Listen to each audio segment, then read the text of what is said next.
Hello, everyone. Happy Monday. So good to connect with you. So we're doing something differently inside Becoming Extraordinary in the month of January. We're going to go live every Monday at noon with my dear friend, Dawn Leader. So give it up for Dawn. Dawn, welcome to the Lunch Hour Chat. Thank you, Kelly. I'm happy to be here. Thank you.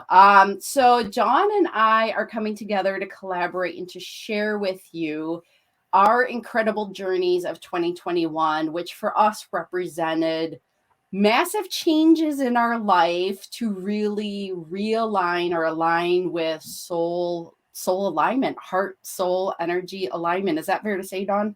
Yeah, big changes for me, for sure. And you too, I know. We've Yep. chatted enough. So we want to share with you over the next 5 Mondays our journey and what that looks like, which is living in misalignment. What are those symptoms? What did we learn in that space? Then we're going to share with us the tools that helped support us to discover more of who we were, who we are, what was emerging within us, what wanted to come forth and serve and to contribute. And then we're going to also share just the way that we made some radical changes and adjustments in our lives in 2021. And then we're going to continue to carry that forward throughout sharing our journey up to this point, the tools that supported us, the lessons learned, the teachings and wisdom that we experienced and downloaded, because this was, while it was a journey that was bumpy, of many opportunities to experience the contrast and the alignment. We learned a lot of things and we're going to share them all with you. So, like I said, Dawn Leader is joining us. Dawn, could you just introduce yourself? Let us know a little bit about you, who you serve. Sure. Thanks, Kelly. I was a chief operations officer, senior vice president for a company that did insurance administration for the last 18 years. My background is in accounting and financials. I've worked for public accounting firms, sold, installed softwares, did network administration, really, a lot of analytical, mind-oriented things. And then my passion has always been really this whole world of yoga and meditation and esoteric alternative healing modalities, crystal healing, energy work, and lately really working with the emotions that have been stuck in our bodies, our physical body, our energetic bodies for ages. And so currently I'm offering some coaching, and I do esoteric healing from either through the computer, right? One-on-one, or in person at Sienna Moon in Pewaukee, Wisconsin. Awesome. So in case you don't know me, I'm Kelly Geisler. I'm the Butterfly Guide, and I am a business coach for soulpreneurs. So I just made a recent pivot that will come out in the story that we share, as well as it's a continued authentic expression of who I am. And my journey was actually very similar to Dawn. And just to share, Dawn and I have known each other, I think now for, 12 years. Fun fact, we share the same birthday. So we're both Aries. We were both born on April 7th. And my background was also in IT, project management, very analytical, data oriented, getting things done, driven. Software implementations was kind of my jam. And I too have been on a deep spiritual path for well over 10 years. Dawn and I, I'm going to add this, Dawn and I 9 years ago did a program together, a 9-moon program together called the Modern Day Priestess, which was one of the biggest gifts in my spiritual development journey for myself, because it really provided and gave me tools to continue to work with the universe in a deep, profound way to help me learn more about myself and the inner mechanics of the universe. So I recently, I started life coaching 9 years ago and did that a little bit. Been an energy practitioner for many years, and it wasn't until 2021 when, I'll take a step back. 4 years ago, I completed my MBA, my master's in business administration. And when I dedicated 3 years, about 15 hours a week to my MBA. So when I graduated, I realized I would have this hole of time each week, a space. And I knew that if I wasn't intentional about it, it would just be filled with garbage. There was a void, and then things just get sucked into that void. So I was very protective about it. And I went into listening, in that space. And 4 years ago, I started getting this ping of wanting to help people and wanting to serve and contribute. And it was actually years earlier, but I got sidetracked being a mom and raising kiddos and stuff like that. So that ping came back after me ignoring it like 8 years ago. And then it got louder, and it was, I want to use what I learned in the modern day priestess training and the spirituality and really bring it out through coaching. And so I invested in more programs and development programs. And needless to say, in 2021, I left my corporate job and went full-time into my business, serving people to really develop self-worth, self-confidence. I've been supporting people standing up their soul-aligned businesses. And I know that my deep yearning is really, there's a couple of them, but I really do want to contribute and make an impact to raising humanity's consciousness. And one way to do that is creating ripples. And I know when I can support others to be more aligned, to live in their authenticity, their truth, and use their gifts and bring those online, they're then serving others, and then those others and others. And that's the ripple that I want to create. And that's the ripple I want to be a part of. So long-winded, it wanted to be said, so I'm just going to go with it. So Dawn, you and I went through, so did it start for you? You and I went through a journey in 2021 separately. Did it start for you in 2021, or did it start for you earlier than that? Well, so I would say for several years already, I knew I was out of alignment with the work I was doing because I had let go of doing a part-time passion work, right? Until about 3 years ago, I was always doing something that helped keep me harmonized. So I was, leading meditations. I was teaching Reiki. I was doing some yoga classes and things like that. So I had these things that kept me in balance. And then about 3 years ago, I gave some of that up when I had some family situations come up with my extended family. And then in my corporate world, the owners decided they were ready to sell the business.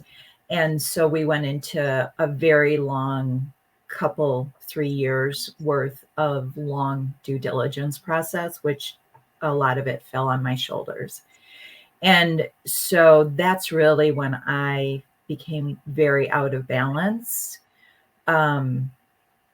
And I would say even going into that time period, I was doing enough to keep me, I wasn't completely happy. I was doing enough though to, feel pretty good about what was going on in my life. So I would say really 2020 though, pushed me over the edge in the corporate world for sure.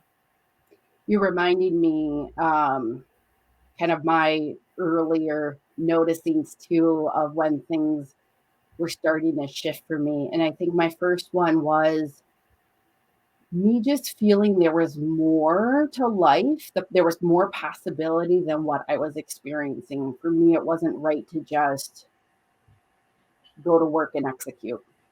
It just didn't feel like an alignment anymore. Go to work, execute. And then I believe that the universe responds, right? And starts showing you signs. So I'm always paying attention and always being aware. And my experiences at work while they started out small, they were becoming more and more intense of misalignment. And so for me, the symptoms of misalignment at work were, I mean, people throwing me under the bus in the corporate setting, people shushing me in meetings and put their hands up at me and saying, don't talk, and preferring other people to talk, me starting to get uninvited into conversations, to, just gunslinging experiences. So really starting to experience the toxicness of the corporate culture that I was in, which for me internally was screaming to me, this was not in alignment with who I am. I'm about collaboration. I'm about using each other's strengths to make something even better. And December, so a year ago, between Christmas and New Year's, I got in trouble at work because I used the word magic in a corporate meeting. And I had someone put me in my place, and then in front of other people. And I was just like, wow, if you knew me, I believe in magic. I'm such a magical person. And even not the woo-woo magic, just the magic, like magic, And Synchronicity, alignment. yeah, and I got in trouble, and I was a manager. I got in trouble because I used the word magic in the corporate experience. I was like, wow, this just really isn't in a lot. I mean, that was probably one of the other clues, right? Like, that's just, I can't be who I am, the authentic expression of me in this experience. That probably right there was the driving force for me to say, this is no longer serving my soul. So how about, did you had anything specific or you wanted to add to your story? Yeah. So as you were saying that, I was jotting a few notes here. Like, when I went into that due diligence process, right, the owners had pretty much been hands off. And so I had implemented all kinds of things, right? I handled compliance, I handled IT, I handled financials. I just did it, right? Like I handled all the banking, I did what I thought was best for the company. And then through that due diligence process, all of a sudden I felt under a microscope, and every detail of what I had implemented started to be reviewed and questioned, and it started to shake my confidence. Up until that point, I had full autonomy, and through that process, and we'll talk about this, I'm sure, in more detail in another show. But that little girl inside of me started to quake, that I was going to be rejected, that I was being judged, that I was, just being so, I felt so questioned, rather than, this is just a process, right? It's just business. It's just a process. Inside of me, though, I started to take it very personally. And along with that, right, there was so much secrecy, right? Like it was not fully public that they were in due diligence. And there was some suspicion, or there was, little things leaked that other people within the company started to question things. And so that I felt this pressure, like to keep these secrets, like keep all these confidential things in a different way than I ever had to before. And so for me, that was a lot of stress and a lot of pressure. And on top of that, these were additional duties to my normal duties. So my hours then became very, very long. And it's funny because, the fall of 2020, during due diligence, I'm on vacation in Wyoming, and I'm working most of the time, missing out on some things with my family. because I would choose to stay back and handle due diligence meetings, right? And I kind of broke. I kind of was like, that's enough. Like, I am here on vacation. I've been working long hours. Now I'm working long hours. And there was that moment where I was like, I think I have to leave. And the promise was, it'll get better. Mm. You know, it just hang in there. It'll get better. So funny, that week between Christmas and New Year's of 2020,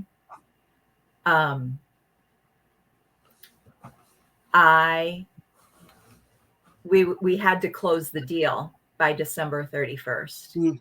And I was starting at 5 a.m.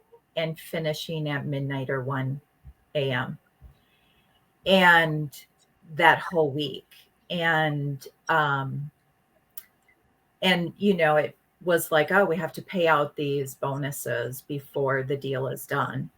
And I was offered this bonus, and it was presented to me in the hopes, you know, here's this bonus we want to give you. We appreciate you. And we hope that you'll hang in there with us for another 18 months. And I was like, no, I've been really unhappy. I've really been unhappy.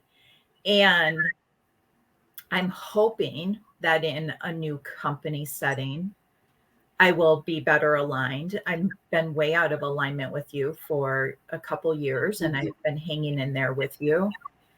And I can't accept this bonus if it's contingent on a commitment of another 18 months.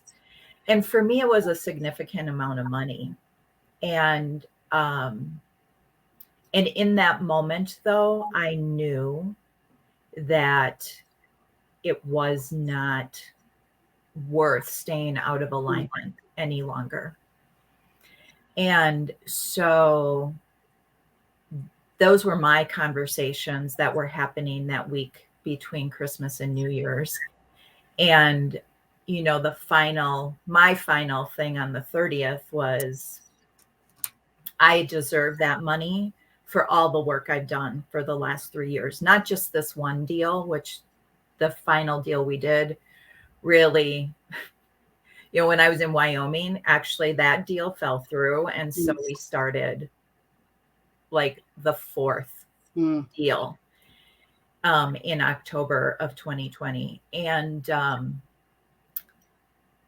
so I was like, no, I'm out of alignment here, and I deserve that money for everything I've already done. And so I think that was my first real yes to myself and my alignment. And so you read my mind, and I'm not surprised. Like, I was going to ask you, what was that turning point where it became more painful to stay where you were versus going into the unknown? I just want to comment to something that you said, because it brought up something for me when you had said the little girl. What I'm hearing is, you know, like that word compromise. And, you know, we were both put in positions where we compromised our own integrity of our being. I think is the best way to say that. And one of my biggest growth edges last year was, in my experience in corporate, I was so silenced that I remember the woman that I was in January 1st, 2021 was a woman that was very afraid to share her voice. Was very afraid to speak. And here I was looking at starting a business and, you know, going out into social media, which I've never went live on social media, and sharing and talking. And it was a stretch throughout all last year to reclaim my voice and to believe, you know, I had something worth value to share, because I was so told in the corporate I had nothing of value to share.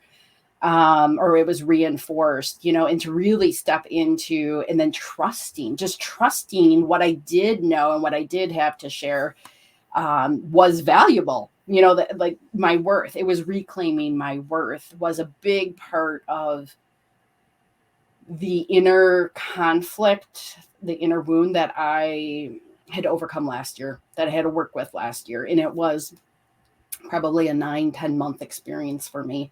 I started doing these chats, I think in September, and that's when I starting to feel a little bit more comfortable. So, in response to what you shared, and I wrote it down, it was not worth staying out of alignment. And I love that you brought in the money piece. It's powerful. And I felt the power when you said it. And I also had that opportunity to choose my alignment over a big dollar amount this year. And that was actually one of the tests. Um, Later, after this was a very recent challenge of mine or test of mine. I'm going to call it a test. I'm thinking of the hero's journey of here, Kelly, you can compromise yourself and get paid really well for it. Or you can continue to choose your alignment again, your soul's expression. And it really was what feels like in alignment with myself. And I, again, chose myself. So can you speak to that? Just add more to that. Like, what does it mean for you to choose yourself? So what started to happen the more I chose myself, like I committed going into this new company ownership, not to continue overgiving, not to continue giving so many hours, and really, honoring myself more along the journey, and really starting to implement boundaries, which Mhm. was Mhm. very new to me. And I had worked in 2020 on boundaries with my family, probably fall of 19 and into 2020, I worked on boundaries with my family. And so then I started to implement boundaries in my work also. And so that was started to be really powerful for me. And I noticed I didn't get a lot of pushback on it. So I started to notice that some of my overgiving was really my own unrealistic expectation of myself, not really that others were expecting those things from me. Of course, there's a lot of demands, right? Like a lot of financial deadlines, a lot of report deadlines, all those kinds of things early on in 2021. And I really started to notice that I needed to push my team. I started to really know that I was going to leave that position, and I wanted to do it in integrity for me. And I started to push my team. I started to not just fix things. I started to, push back on responsibility of things that I had taken on myself that, um,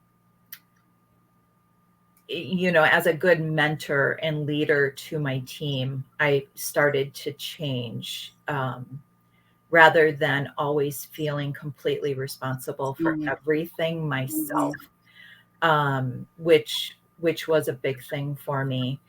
Um, and then I started to really allow the emotions to bubble up and be witnessed inside of me. So if I got angry, I didn't really know how to manage anger. Like I somehow through all my spiritual practices, I almost started to be like, oh, I can do a spiritual practice to get over anger, get past it, right? There's something else behind that than really recognizing that anger is a motivator, right? It's a Mhm. something energetic within the body triggering a response to something's out of alignment. And I remember I think it was like late February, I got triggered with anger, and I like shook for 3 days because all the anger I had suppressed and I had never really allowed space Mhm. in my life. started to rise up in my body, and I just shook for 3 days. I couldn't really talk to anyone. Even my family, I'd be like, I just got to be in this. I just got to let this energetic flow and process through me and inform me on how to move. And that's what I've come to know about anger is it helps you know how to move forward, how to align differently. So I processed a lot of emotions in March, a lot of emotions that had been stuck inside of me. And through that, really starting to notice how how even more out of alignment I was than I even thought I was, right? Like everything's, you start to really notice like where you have maybe compromised yourself, either for the money or, I loved the flexibility of the position. I could work at 6 a.m. or I could work at 10 p.m., so much flexibility. Although I found a lot, I was doing both, right? I was working at 6 a.m. and I was working at 10 p.m. And so, starting to really be more conscious and aware, I think that was a big thing for me. Really bringing to light how unconsciously I was moving. I was just being a doer rather than a being, right? So, sorry, can I interrupt? Yeah.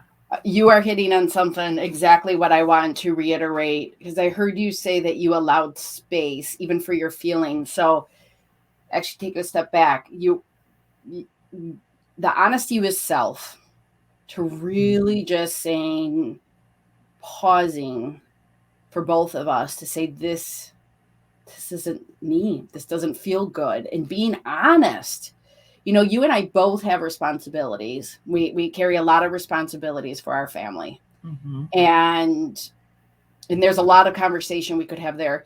And to just say, yeah, I'm the major financial breadwinner of my family, and this isn't okay with me anymore, is a huge step. So we talked about sharing tools. This is one of them, is to get honest with yourself. And often we don't get honest with ourselves because we are going, executing, just being, or just living life the way that we're expected to live life.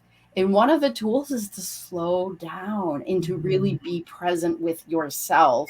And that can be in nature, that can be in meditation, that could just be resting and reflecting, but getting honest with yourself to say, this is truly how I feel. And yeah, it doesn't look okay on paper. Like, I should be happy. I have a really good job. I have a flexible job. I have all this stuff. I should be happy. I'm not happy. And then honesty with your emotions, like you said, the same thing of, you and I have talked about this for many years. You and I have had a conversation about fear or anger for many years. And I remember it years ago, about not bypassing anger. And in the spiritual community, we're taught, or kind of that maybe unspoken expectation, everything's rainbows, unicorns, and love. And it has grown into, throughout the years, of, oh, if you're angry, you have some work you haven't done yet on yourself. And then there's shame and judgment that's thrown on you, right? And you and I talked years ago, because I remember this because it still serves me, this conversation. And when you are feeling anger or fear or frustration or dissatisfaction, whatever that is information for you. And it is information of, there's something not in alignment with me right now. And so being honest with your emotions is another really, really good tip. And would you agree with me? Again, it's slowing down and not just doing the robotic execution, and reflecting, asking yourself questions, and then listening to the answers. Well, it really, for me, which I think happened at a different level than ever before, Kelly, is that I chose me. Right. So I feel like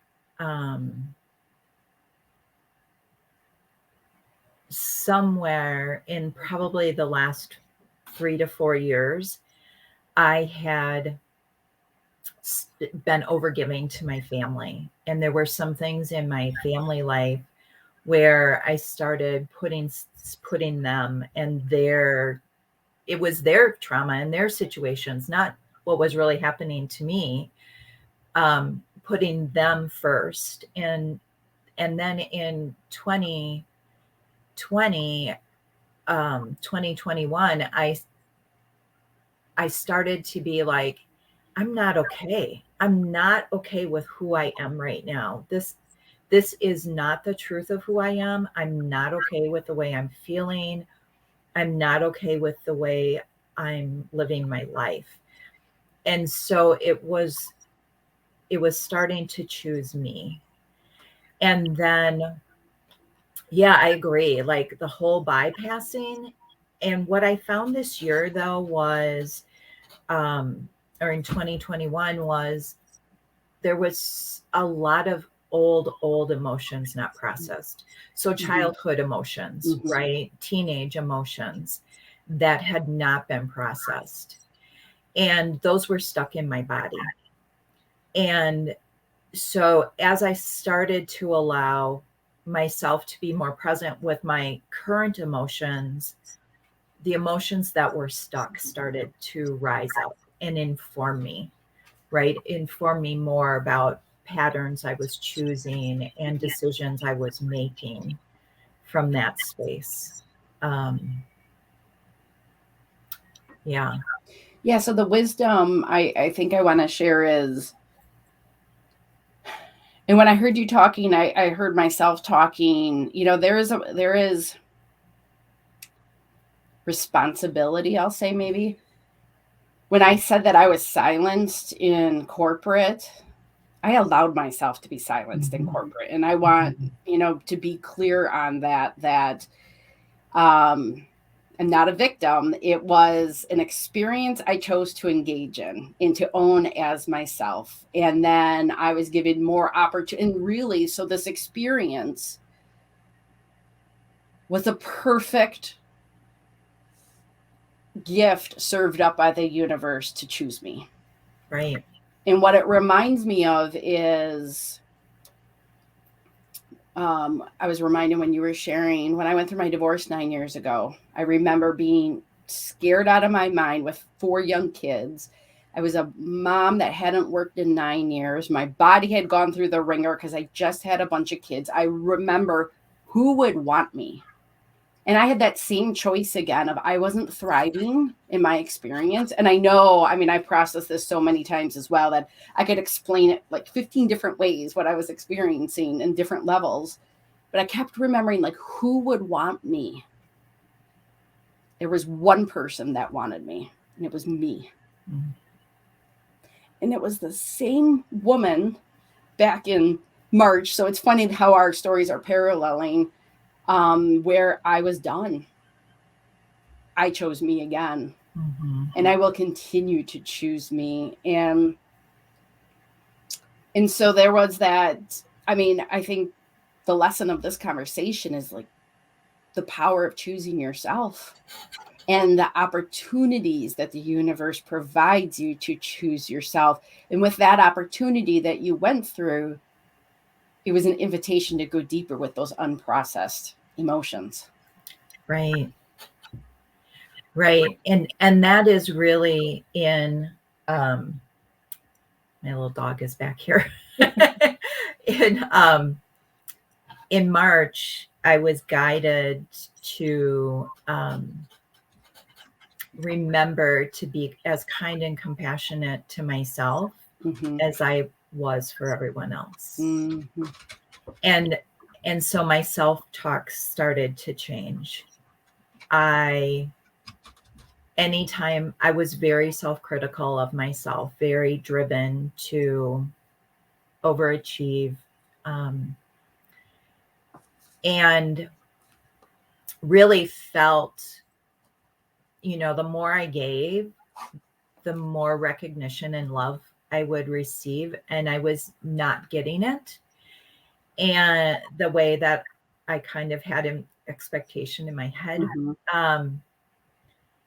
And I finally was like guided to be like, oh, just be kind and compassionate to yourself. And as I was kind and compassionate to myself, my self-talk started to change. And I started to realize no one's ever going to love me the way I want to love me unless I love myself that way. Right. First. And so that's when I really started to explore self-love in a different way than I've ever done before. Let's pause that because we're at 35 minutes. Let's go into self-love. Let's go. And the other thing is another one's identity transformation. You and I both went through a big identity transformation last year. And that is part of, I think, the journey of letting go of what's not in alignment to moving towards what is in greater alignment. It was a yucky, icky, interesting journey to go through that the identity transformation piece. So I'm going to pin both of those for our next conversations. Anyone that's listening, I'm going to invite you to hit pound replay. We would love to hear from you. If you have something, a specific question you want us to respond to, a specific topic you would like us to talk about, just mention it below. We're going to at least come on for 4 more sessions, if not more, if we have more to the story that we want to share. Again, this is coming from a place of service. I know that I know and trust this is applicable to many of you on your own journeys. Dawn and I want to not only share our story, our tools, our inspirations with you to empower you wherever you are on your journey to make the decisions and the changes that are best in alignment with you. What do you have to say to that, Dawn? Thanks, Kelly. Yeah, I'm really excited. I know that my soul alignment is to be in service, is to help others. Yeah. Learn to love, to help others, learn to be with their emotions, release their emotions, and I'm learning that corporate women especially feel really out of balance. You know, they don't have harmony in their life. And so, I'm starting to create a brand and be in service. Yeah. And I think one of the reasons why we're adding corporate to the conversation too is for that reason. You and I both share with many of you that experience. And I agree with you. I'm in service to helping and supporting and really helping women reclaim their self-worth, choosing themselves, that self-confidence, that self-love, and sharing their gifts. And I'm also in service to doing business differently. I'm really excited to help people do business differently. Yeah, that's definitely part of what I want to share also. Yes. Yeah, so, let's do business differently. Let's bring the soul and the people back into the forefront of the way we do business. Yes. Dawn, how can people get a hold of you if they have any direct questions or want to follow your service offerings? So I'm just starting my branding as of last week. So you can reach me through Facebook. You can message me there. My personal email right now is dmleader11@gmail.com. And I'll get Kelly updated on website and things like that as it's going on. If you want to see services at Sienna Moon, it's siennamoonco.com. And if you have any questions directly related to Dawn or I, or would like to add something that you would like us to talk about, just add it to the notes. You can tag both her and I, Dawn Leader, Kelly Geisler, and or Kelly G. Wilson, I might be on Facebook. I don't remember anymore. And you can reach me at the Butterfly Guide everywhere on the website, Instagram, Facebook as well. So thank you so much for tuning in. We are looking forward to carrying this conversation forward again on Monday. And thank you, everyone. Have a beautiful week ahead. Thank you.